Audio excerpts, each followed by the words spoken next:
every business needs to have standard operating procedures from onboarding customers to serving them to the customer support that we offer to them, and even getting testimonials from them and referrals. So all of those steps in a customer journey, if you like, they need to be documented in a process that anybody in your team, in your business can pick up, follow the process, and get 95% of the work done.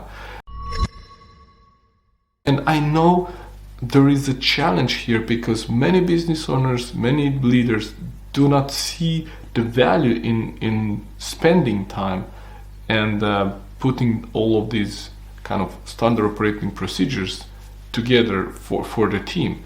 But let me tell you something. In the book Entrepreneurial Myth, Michael E. Gerber shared that at any time we all have three roles. We are a manager, we are the technician, and we are the entrepreneur.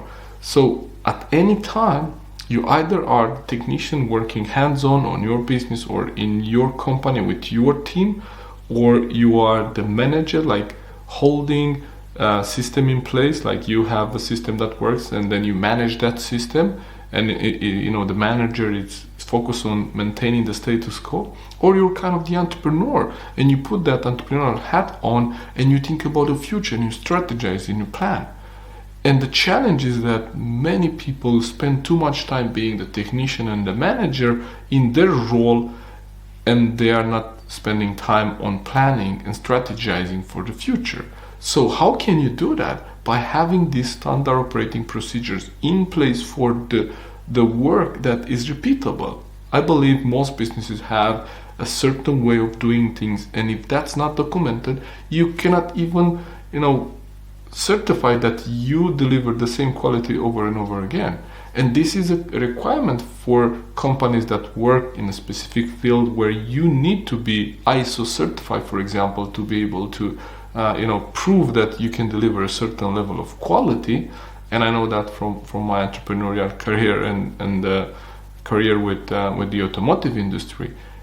But even if your company is not needed to be ISO certified, or you feel that, we're not a big company, or I'm just a leader in a position, so what can I do there?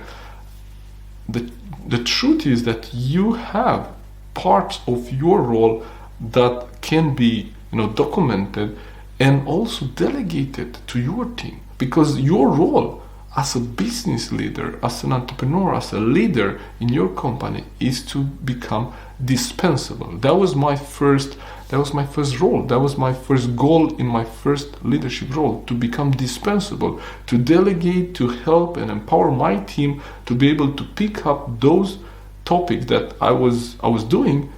So I only have a handful of things that are not cannot be delegated, like for example setting salaries and employing people and having the one-on-one discussions and coaching. That was something that I had to do and I wanted to do. But many other pieces of my business and my role were delegated through having this structure in place, having these standard operating procedures. So wherever you are today, I challenge you to think a little bit about what are some parts of your business, your role, your team that can be documented and hand over to someone else, because they will love picking that up and you will free your time. And if for no other reason, when you have someone coming in the team, it will be a lot easier to onboard someone if you have this in place.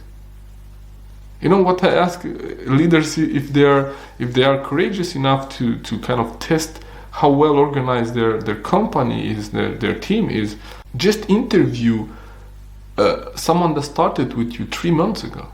Ask them about how clear is it how you do your business. How clear is that? For someone new that went through your onboarding process 3 months in the company, ask some questions and see how clear is your onboarding process and how clear is the structure in your business. You might get some scary answers, but I believe that we all need to structure the part of our businesses that can be structured and keep the moving pieces for the day-to-day activity. Thank you for tuning in. See you next time.